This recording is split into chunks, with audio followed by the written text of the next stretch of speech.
All right, we are going to go ahead and get started. We're a minute after, about to be 2 minutes after. So good to see everybody again. Thanks for joining us. We're in our third session of the Campus Mental Health Echo. So really appreciate everybody coming back. And hopefully today we'll have a great discussion. We're going to have both a didactic presentation from Dr. Carol Smith, and then we're going to have a case presentation from Nikki Barr and Dr. Candace Lane. And I don't think I see Candace on yet, so hopefully she will She's join not us. going to be on.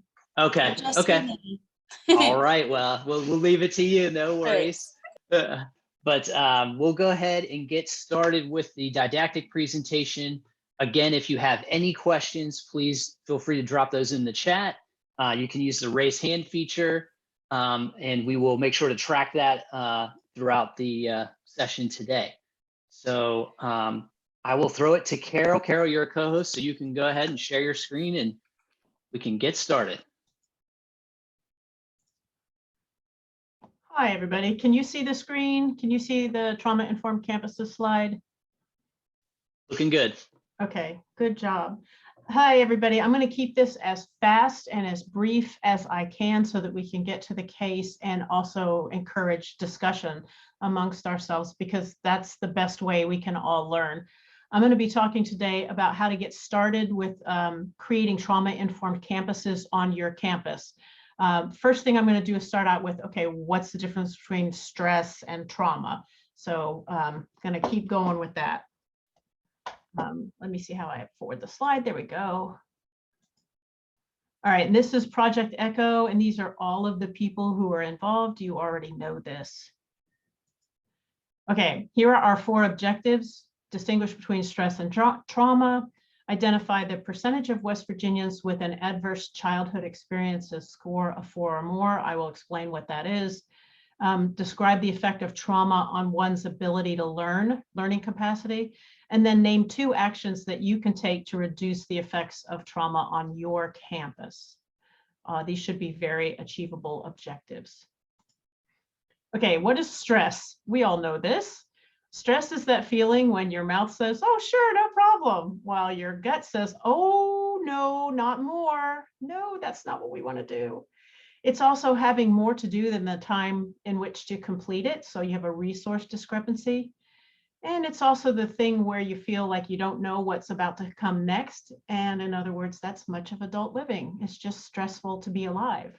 Okay, so that's stress. Okay, what is trauma? Trauma is not just stress on steroids, it's off the charts. It's a distinctively negative and profoundly threatening event that overwhelms one's ability to cope, not just short term, but also long term.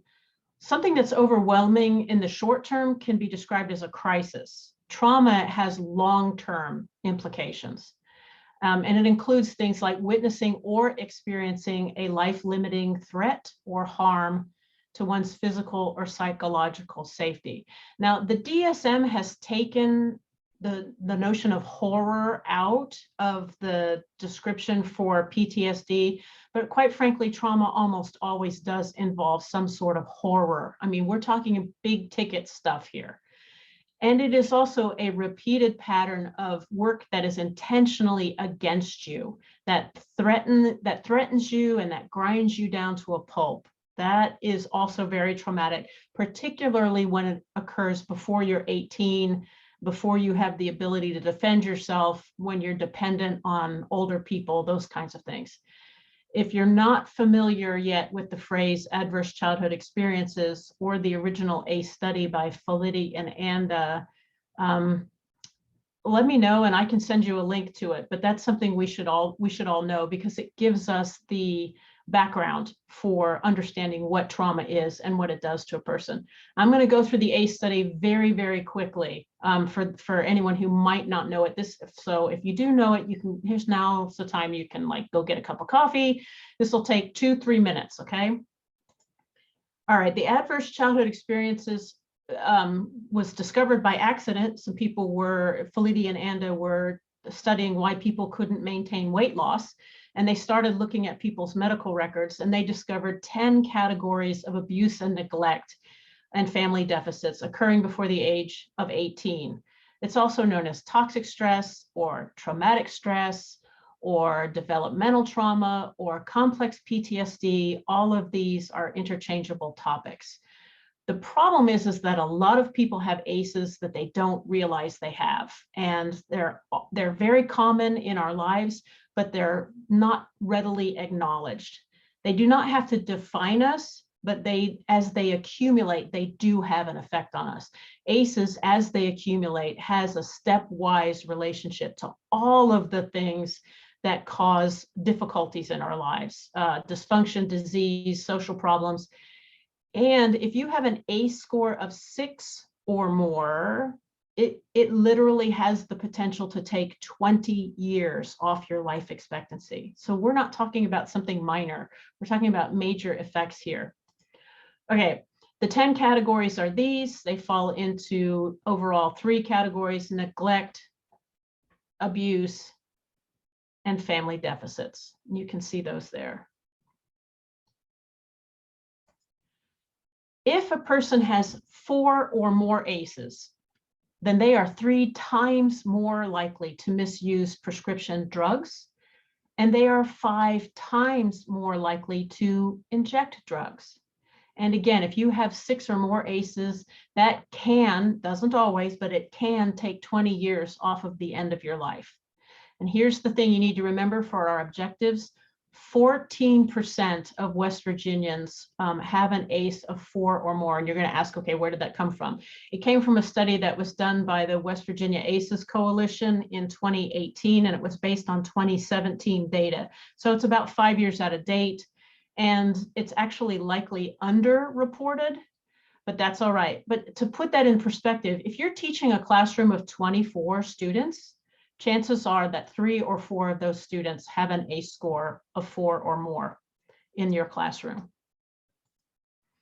Okay, what does trauma do to a person's ability to learn? This is really important. What trauma does, if you can see my hand, trauma, the brain is like your fist with your fingers wrapped over your thumb, where your wrist represents the brainstem, your thumb represents the limbic system, and your fingers wrapped over your thumb represent the executive cortex. When trauma occurs, the executive cortex goes offline. And what happens is your limbic system and your survival system take charge. And that's all that's going on while you're being traumatized. You go down to the bottom of Maslow's hierarchy of needs, and all you're trying to do is survive at this point. So traumatic stress completely dysregulates the brain. And if you have chronic trauma, then your brain is dysregulated chronically. And that has important implications for our students' abilities to learn. You've heard of the fight, flight, freeze response to trauma. We've actually added 2 more F's to that: faint and fawn. Faint, it doesn't happen very often, but particularly, say, in Victorian times, if people felt overwhelmed, they would faint. Fawning is where particularly very young children learn to become caretakers for their abusers, where they fawn over them and look after their emotional health over and over and over in an attempt to avoid being traumatized. What happens is the more that you're traumatized, the easier it is to kindle that fight, flight, freeze, faint, or fawn reaction. So you have an inability to concentrate, an inability to absorb new information, an inability to remember. And if you think about it, that means you have an inability to learn. So the trauma is very, very disruptive and interfering with the very thing our students are trying to do on our campus.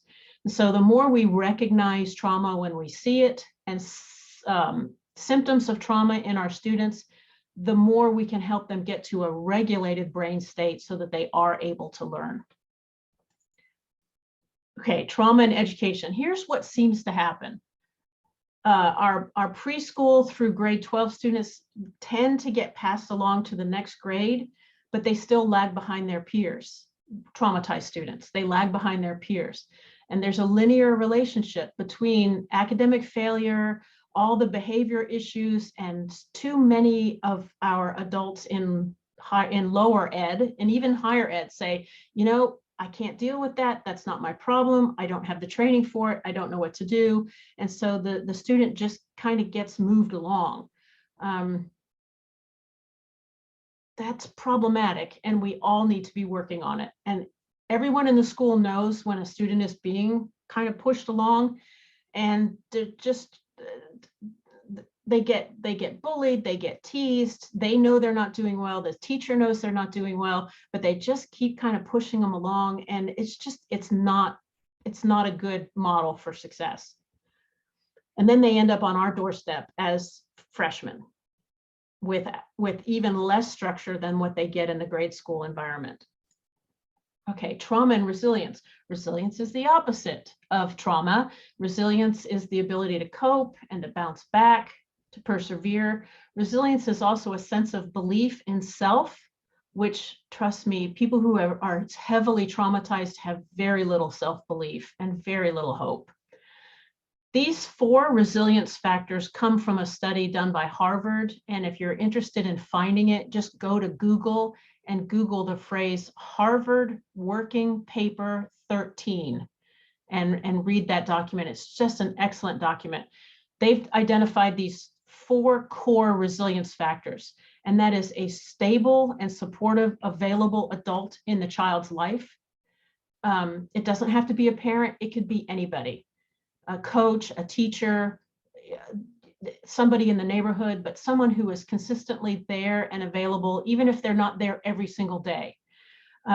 If the child has a sense of competence or mastery in at least one area of life, like drawing, soccer,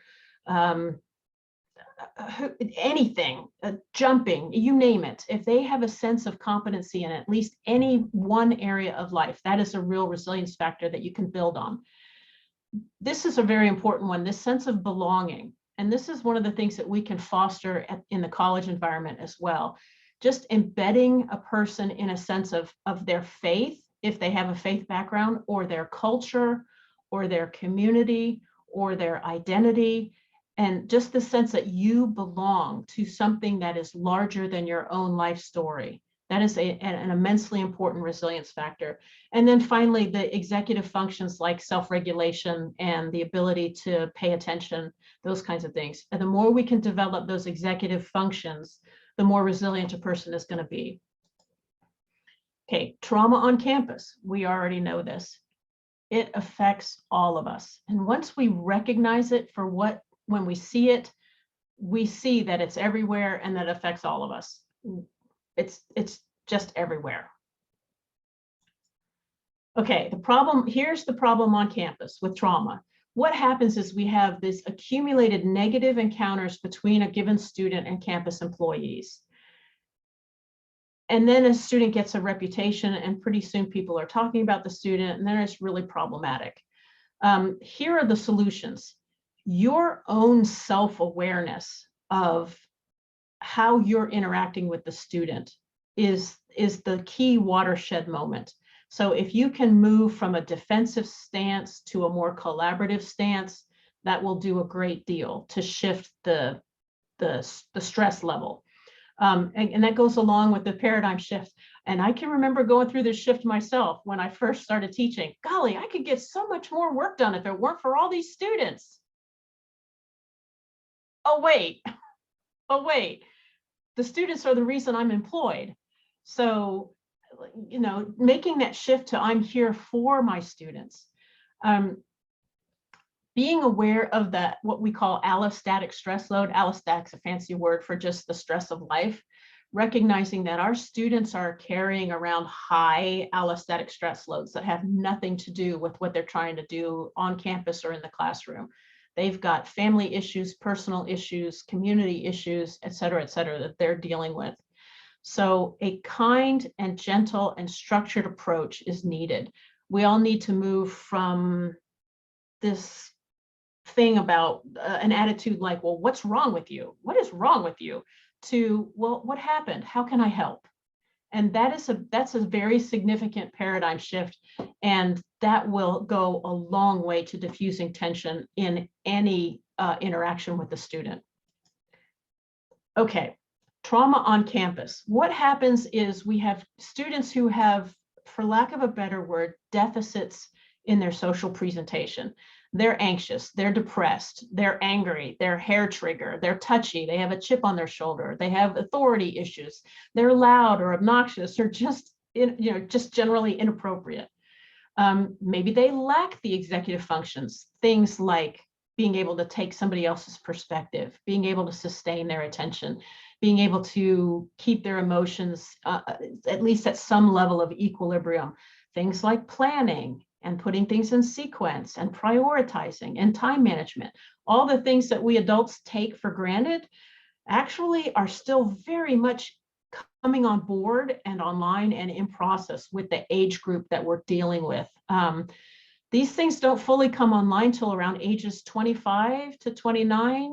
And by the way, most of our students are graduated by then. So it's really important to remember where our students are developmentally. And then the interaction dynamics, our first impressions, whether the interaction is starting to escalate, if the student is just having a bad day, or they have unfortunate timing. They say, hey, do you have a minute when you need to go to the bathroom or something like that? It can be more stressful. It's easy to get into power struggles, to be authoritarian instead of collaborative and authoritative, or even helplessness in students who come across, well, I don't know how to do that. Can you help me? Well, I don't know how to do that. Can you help me? Well, I don't know how to do that. Can you help me? And helping students come into their own sense of agency is really helpful. So how do we deal with this? The way we deal with it is simply by being kind and gentle and firm. If you can remember one thing, be kind and gentle and firm.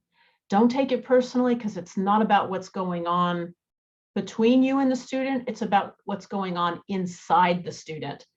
It's not about you. So if you can just be there in a kind way and provide that structure, literally put things in order. First, we're going to do this.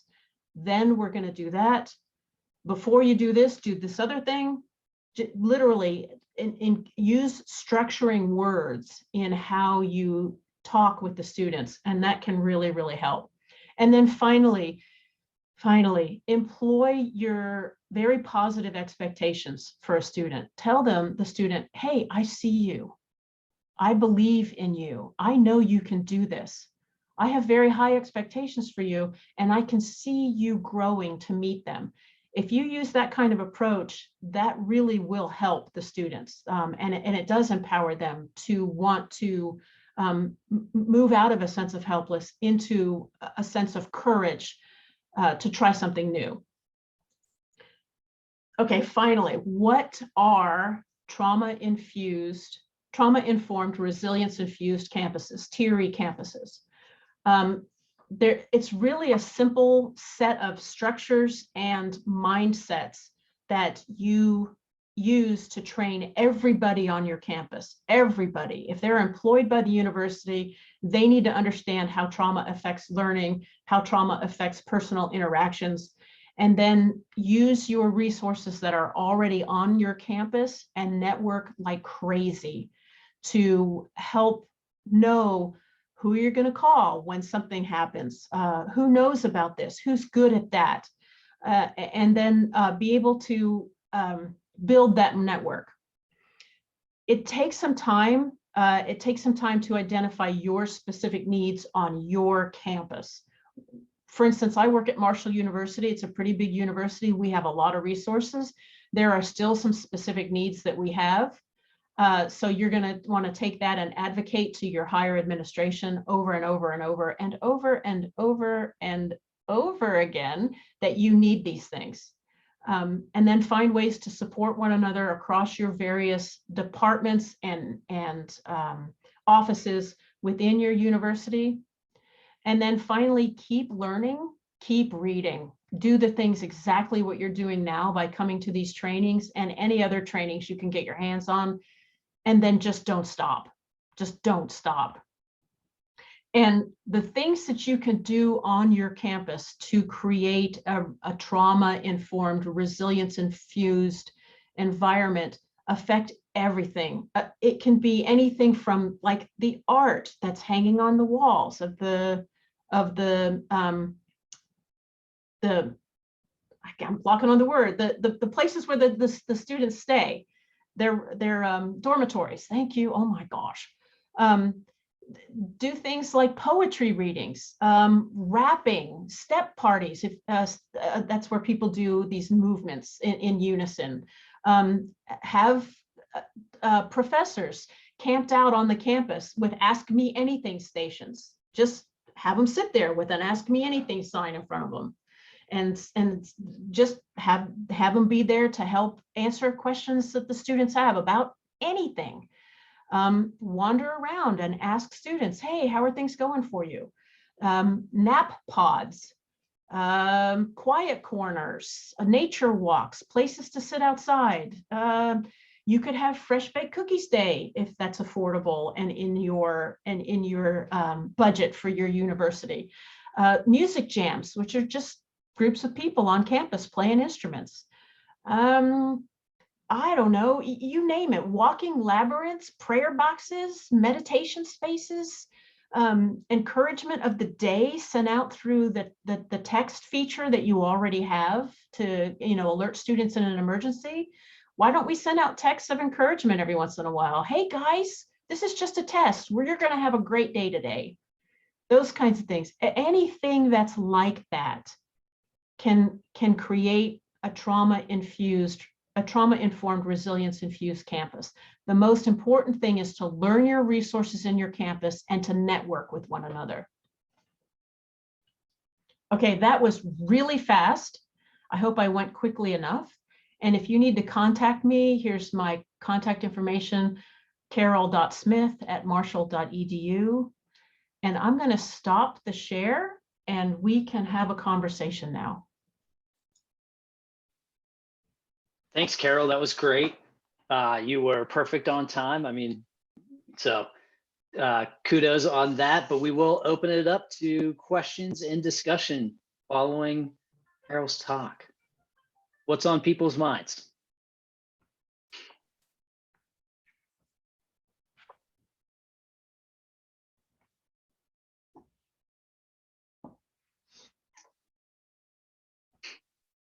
It might be lunch. I don't know. Nola, go ahead.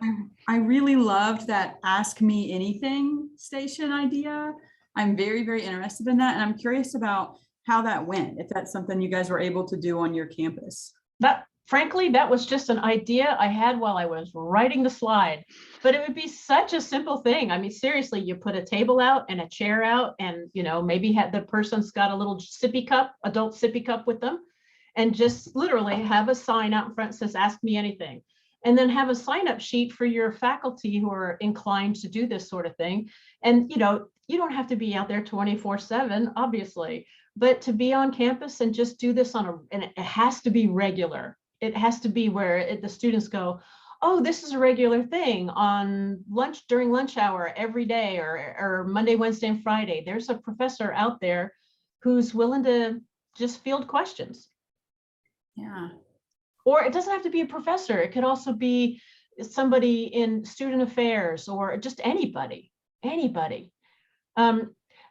didn't say this in the presentation, but remember to recognize your resources on your campus.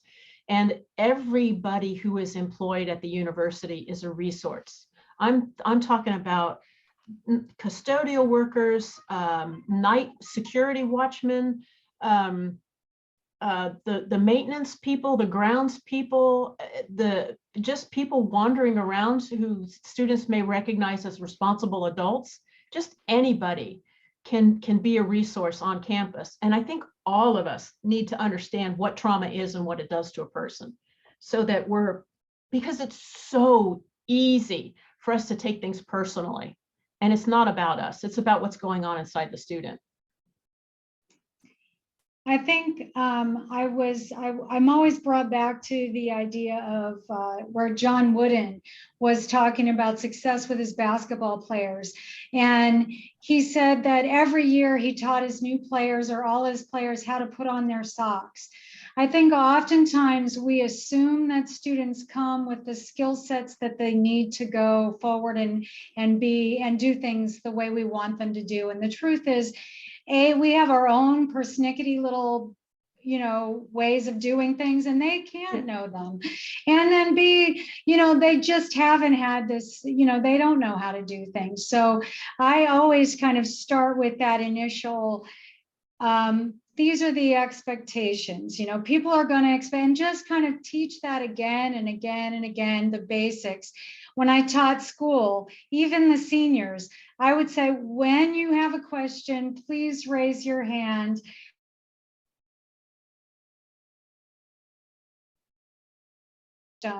And I feel that that's the same with the students, just no matter who you're working with, every time, these are my expectations.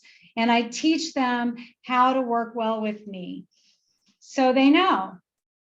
That makes perfect sense. And as a parent myself, our youngest is going through college now. I'm so aware that, how do I say this? That the current set of youngsters going through junior and senior level of high school and into freshman and sophomore of college, they are immensely talented online and in terms of social media and their phones, and oh my gosh, they can do anything. But they really, truly do not have the skill sets we just assume they have. Those executive functions, those time management functions, the ability to like schedule, keep a schedule, set reminders for themselves, manage their time. And they are moving from a relatively structured environment in high school to a very unstructured environment on campus. And they all of a sudden have this immense amount of freedom, and they don't know what to do with themselves. And they don't know how to, we assume that they're just going to join groups and get involved and jump in. And in some ways they've got info overload, and they just kind of lock up and they don't know what to do, so they don't do anything. And I'm very aware of that, because it's taken, again, I'm projecting my own experience.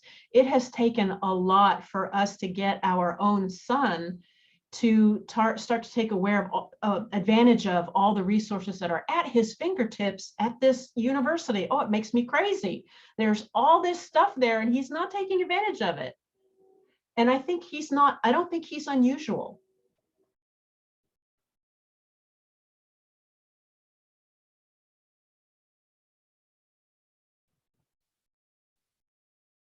I agree. One of the biggest problems that I have on my campus is raising and maintaining the awareness of the limited services that we already have.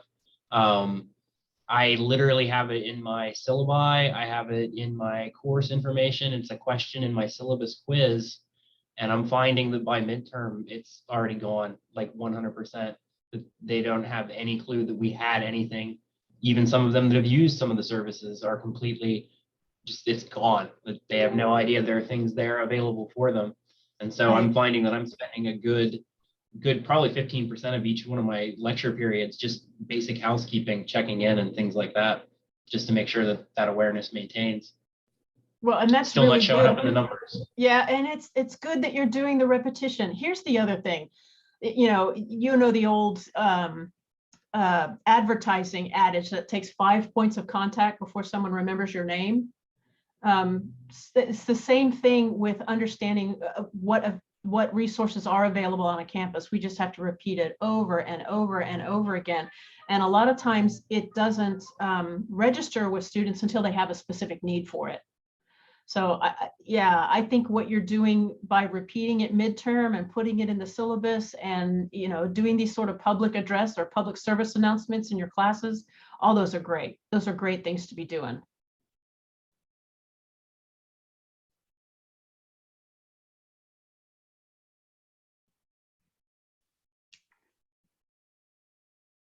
Any other comments or questions? I know around the health sciences campus at WVU, they've started to put out signs where people walk and congregate and say, hey, do you know you have access, to these services? So it's another avenue, although that's a little tricky now with who's on campus, who's not on campus, but another way they're doing that. But who else has a comment? I wish we could find a way, and this is just me thinking out loud. I wish we on our campuses could have an app that we have the students download in their phones, where we can be sending them messages on a regular basis, either for encouragement or that are like program specific. Hey, do you know you need to turn in your plan of study? Or, hey, it's time to meet with your advisor, set up an appointment now. And that comes to their phone because that's where they live. And it's more and more and more that way. Every year that goes by, it's more that way. We have to find ways to engage our students, not in the ways that feel comfortable to us, but in ways that feel comfortable to them. One of the things I thought was fascinating, Carol, that you brought up, I never heard of the term fawning. I've never heard of that before. And I thought that was like, just like an area that I could continue kind of learning and exploring for my students. Do you have any recommendations with kind of resources to understand more about the fawning response? Golly, I hadn't really thought about it because it was real obvious to me, but that just because I eat, sleep, and breathe trauma all day, every day. But you can Google the phrase, fawning in abuse. What fawning is, and it typically starts at a very, very young age, before the youngster's even aware that they're doing it. They're 3, 4, and 5 years old when they start doing this.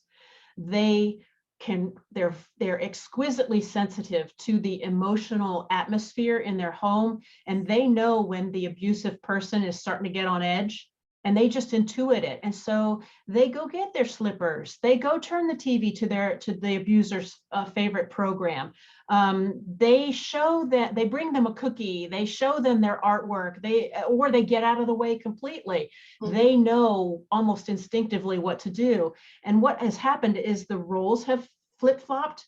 The child is now the parent, and the parent is now the child, is basically what's happening on an emotional scale.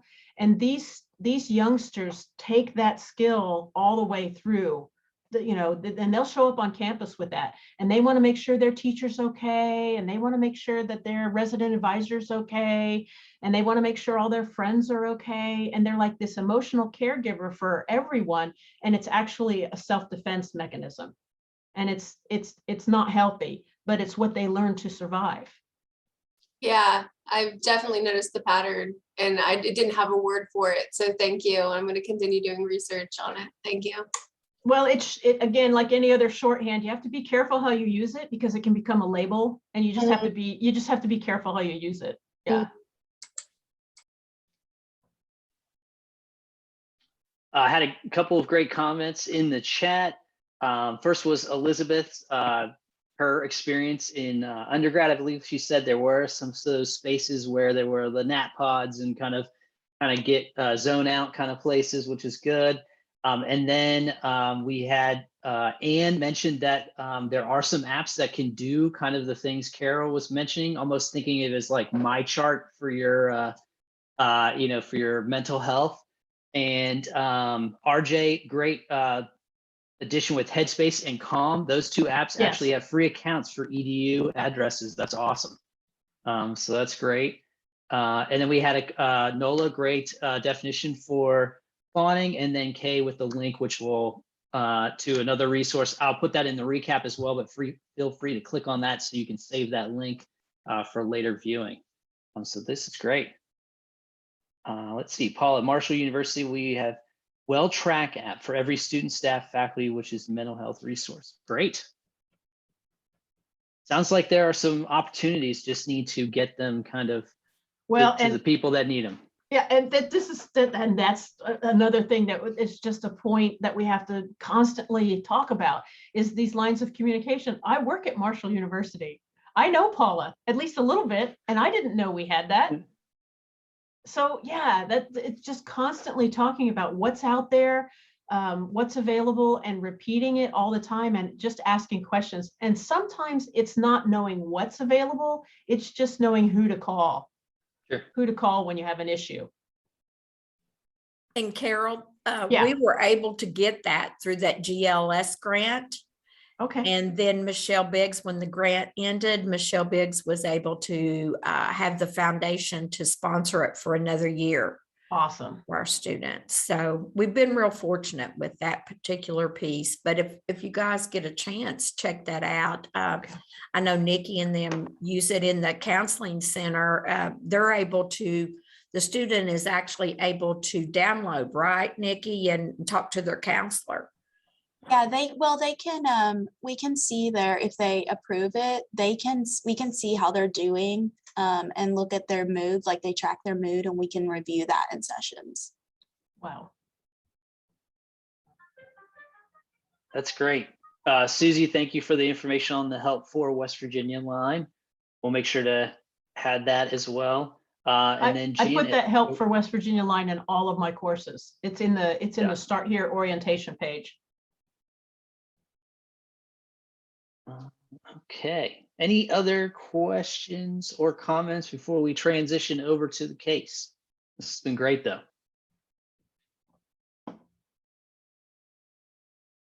Yeah, if any of you have questions or anything, don't hesitate to email me. I'm pretty responsive by email. Don't be afraid. Don't be shy. If I have a resource I can share with you, I'd be happy to do it, because we're all working together.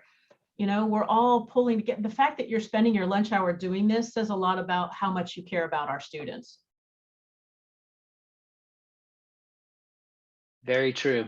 Thanks, Carol. Appreciate it. Okay, Nikki, I will share my screen and pull up your case, and you can just walk us through it and we'll have a discussion. So give me 1 second. Sounds good.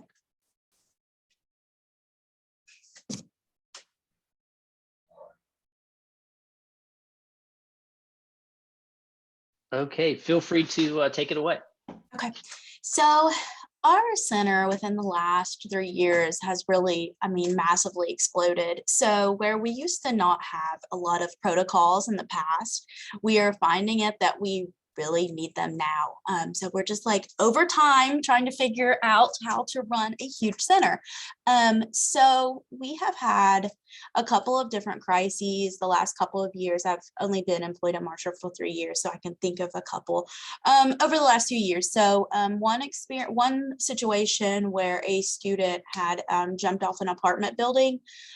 This was in the early morning, so there was staff and faculty that saw this happen, as well as everyone in the apartment building. Didn't necessarily all see it happen, but saw her laying there. 911 came, all that. They were all there for that. She was a part of a sorority that was a couple of doors down.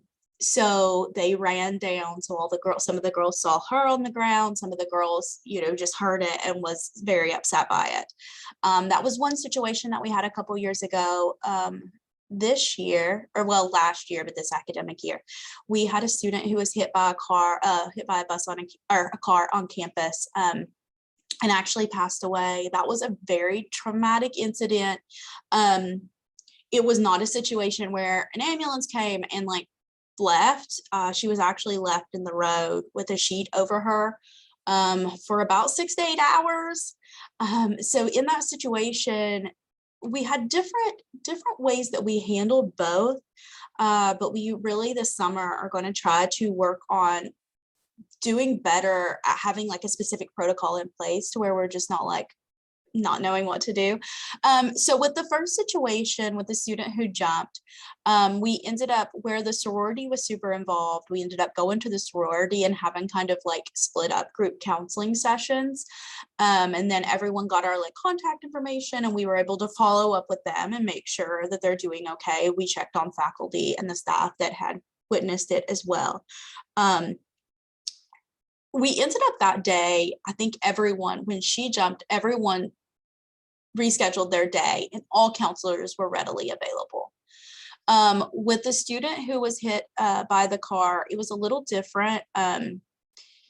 We had 3 counselors, me, a crisis counselor, and then another counselor who was just I'll help. We stood there. We went there and we got all the names and 901 numbers of everyone that had witnessed it, because unfortunately there were a lot of witnesses, and everyone who now they had to stay and talk to cops. So that made it a little different than the first situation. And then we stood, not at it, but to the side on the sidewalk for the 6 to 8 hours. And of course that was exhausting. And then students talked to us when they wanted to. We gave out our business cards. So I was kind of curious, like what other colleges do, specifically like counseling centers. And we did not hold a vigil. They kind of found when speaking with like student affairs and some of the higher ups, they said, you know, other students have passed away on campus and they had never held a vigil before. So then they were worried that people would be upset if we held a vigil. But the students ended up holding a vigil themselves. They did, you know, send out an email, of course, like telling about the counseling center. We did check up on everyone who was witnesses. But I was just kind of curious, like, what is the protocol for other counseling centers? What do you guys do to be readily available for those times? We just kind of find that we're running around crazy when things like this happen.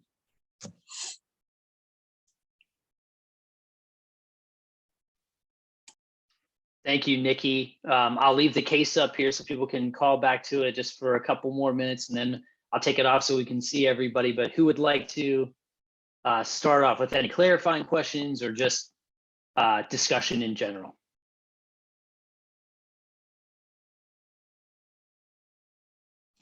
Nikki, this is Kay. I just wanted to ask, so how did you feel those interventions that you did do?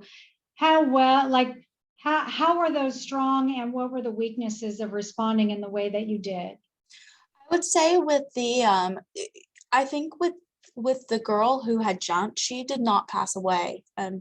She's alive and fully functioning today. But with that situation, it was more controlled because the majority of it was the sorority. So you have all them in one house. And the person over the sorority said, you all have to be here for this, whether you like it or not. So that was a really great way for them to have some type of contact with us that they had to come to. Now the girl who was killed on campus, that I felt like was kind of left open-ended. I feel like there was more that we could do, maybe as a campus. I don't know, you know, because as a center, I could only do so much and force people to do so much, but maybe as a campus, we could have did a little more as the center. I don't know. We're going to talk about it over the summer. I almost think that was when the girl passed away. Because of the car accident, I do feel like that should have been something that everyone should have cleared those schedules for, and we should have taken rounds. Because I know for me and the 2 other people who stood there all day long, it was very, very exhausting.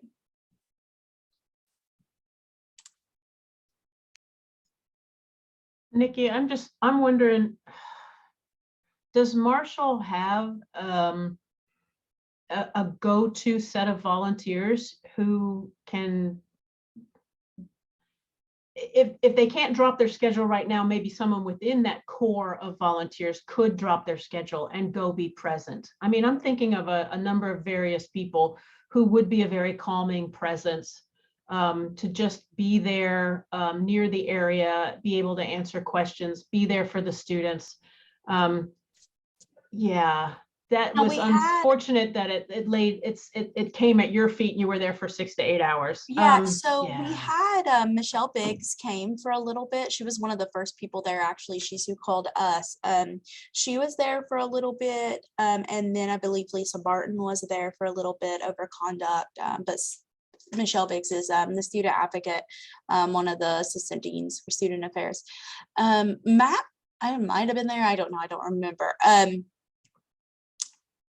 So there was a couple of people, but in the end, like, we stayed just because it wasn't over. You know what I mean? Like, it was just a situation where people were still having, you know, they were just walking to class, and it was extremely traumatic.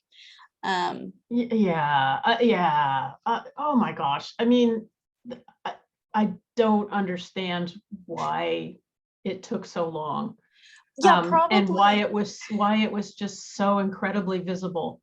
Mhm. Yeah, and that is problematic for people who pass by and say, oh, that doesn't involve me, but then they can't get the image out of their head. Absolutely. And that's what we found, is that a lot of people reached out to us within the next like week or so and was kind of like, I was just walking to class and now I can't stop thinking about this. And that's what we had, was a lot of this traumatic stuff that didn't necessarily need to happen. I think they had to figure out if someone was going to be like found at fault for the incident. So that's why it took so long. But it was just a very unfortunate situation that I'm sure we'll have others, you know. Yeah. I know in some places they have barriers that they can put up that are visible barriers, so that it's not Eventually- just a sheet between, Eventually the they had event this and the like world, but tent still, thing they put up. yeah. Still, people like knew what was happening. Well, of course they did. Yeah. Yeah, So, it was boy. rough. It was hard. Yeah. I Yeah. wonder how much after those events, how much evaluation did you do on like follow-up evaluation that kind of said, you came to reach out to us about this event. It sounded like you called back, but I wondered if you kept any data and if you asked them, what would have been helpful in that situation for you to have had or experienced? Like, is there anything we could be doing better to meet the needs of folks around you? Was there any of that kind of stuff done? And what did you get from that? No, we actually, anyone who came and talked to us, many of them probably still come to counseling. I don't know. I don't look, but we kept anyone that came and reached out. They were all very kind. You know, when I sent emails like, hey, like, what can I do to assist you? They were all like, thank you very much. A couple of them said they were actually surprised by how helpful we were, but I still don't feel, I think necessarily, like, I think the students were okay themselves. Like, I feel like they felt like love and care. It was more like our protocol as far as what to do as a center. You know, is this something where everyone takes off the whole day and does rounds? Like, what do other counseling centers do when they have, or do you have like traumatic incidents on campus? And kind of where you go from there. Because we have one crisis counselor, but like one crisis counselor is not going to be able to handle huge things like that. I think the students were themselves were okay. I think it was just more for like our center, like the protocol that we need to put in place.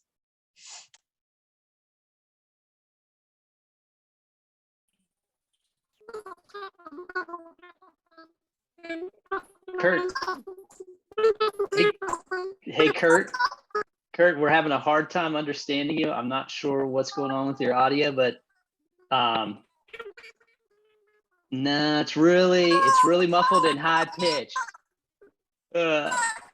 You sound like the Chipmunks, if I had to make a reference. Yeah, Minnie Mouse. Sorry about that, but please put your question in the chat and I will read it. I'm not sure what's going on there.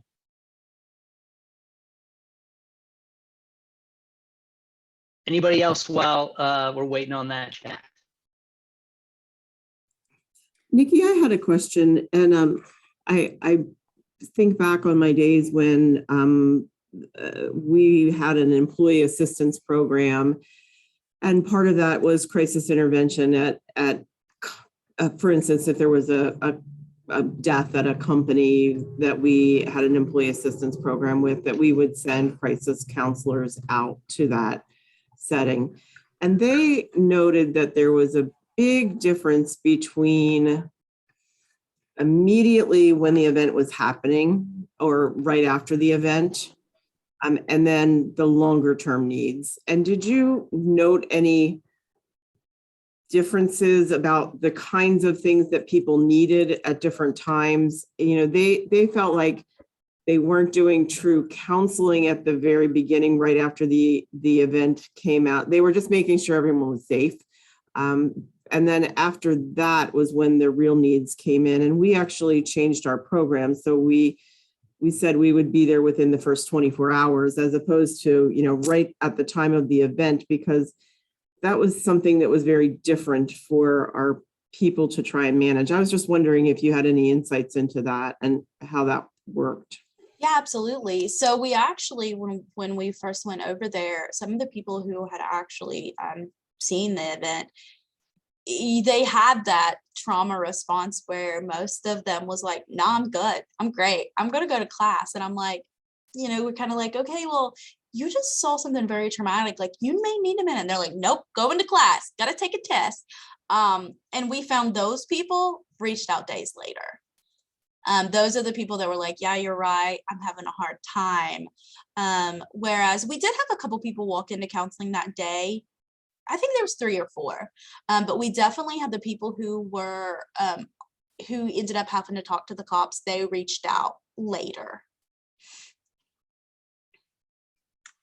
I think it takes them a little bit of time to realize the Absolutely. impact when they can't sleep, for instance, or they keep having flashbacks to the incident, or it's influencing their concentration. And I would imagine that would be a bigger problem with college students who are trying to learn and study. Absolutely. And yeah. Yeah. Which really makes it so that you have to have a different protocol for different times, right? Yeah, Yeah. absolutely. That's what we're I finding. wonder if you had, Nikki, I wonder if you had trauma-informed cards set up ahead of time that kind of said, you may have been a part of a, traumatic experience, and these are some of the normal responses.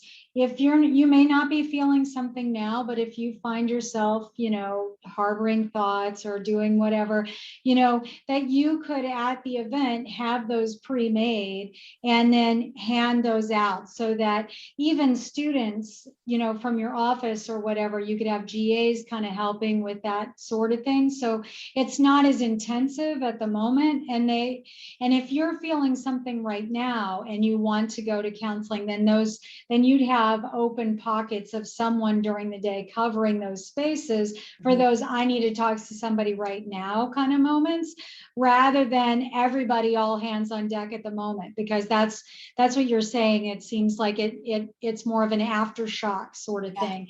But if you had those, one of those preparatory things is to have those response cards ready so that you could hand them out at the day at the scene, and then folks could come in and check in either through WellTrack or through, whatever. Yeah, I love that idea. That's a great idea. I wrote it down. This is Kurt. Let's try this again. Am I better? Okay, very good. Sound good. Okay, wonderful. I use the critical incident stress management, which is kind of an older process from years past. But as you know, it's not really counseling at the scene. It's not really counseling at that point, but counseling then to follow later. We've had one incident where a staff member was killed in an automobile accident within less than a mile while he was leaving work. And there were faculty and staff that were in line, and one of them actually watched him drift into the bus, had a heart attack, turns out later, we know. But we had to use that type. We've been very fortunate that I haven't had to use it for other things. It was brought up about, acknowledgement. Our president does acknowledge all deaths, generally by way of student, faculty, and staff, by way of a letter to the community. We just had one today. A prior staff member has passed away that was well known. And he does it for students as well, but we don't hold a memorial service for the same reasons, is that if you do for one, you have to do for all. So he does, that's his approach for the campus community. Thank you. I'm glad to see that is continued, like other universities do that as well, because then we felt like this pressure of like the counseling center needed to put it on, and we do not have the time to do that. So that makes me feel so much better. Thank you. We are seeing a lot of great comments in the chat. Alexandra, about the education of what trauma is. I would think that's people are shaking their heads and nodding their heads in agreement there as well. And then people really like the idea of the cards, Kay, of what what these are and what services are available. So great comments.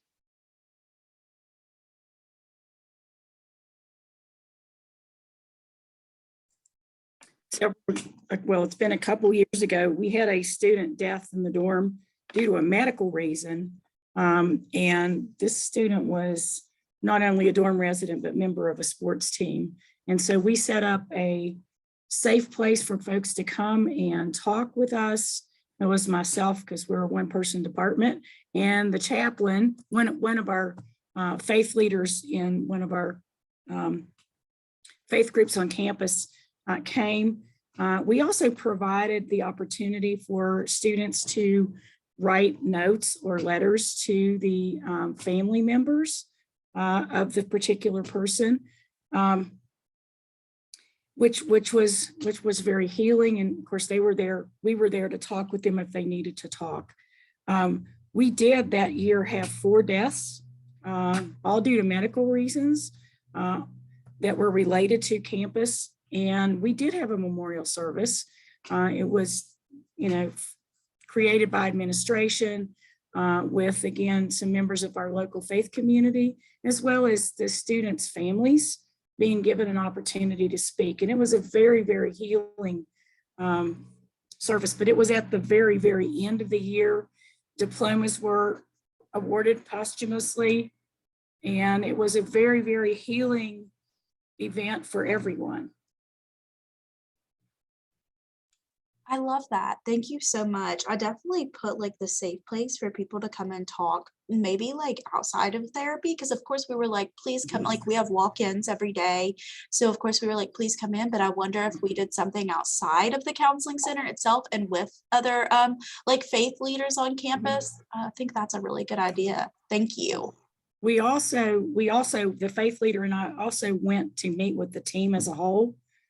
That was kind of instrumental by the coach who wanted us to kind of do that again. And we met in the dorm. We didn't meet at the center, just to talk about how they were feeling, questions, and talking. And we gave them a little bit of education on grief, and of course welcomed them to come to the counseling center or to talk to our clergy person if they needed it. Awesome. Thank you.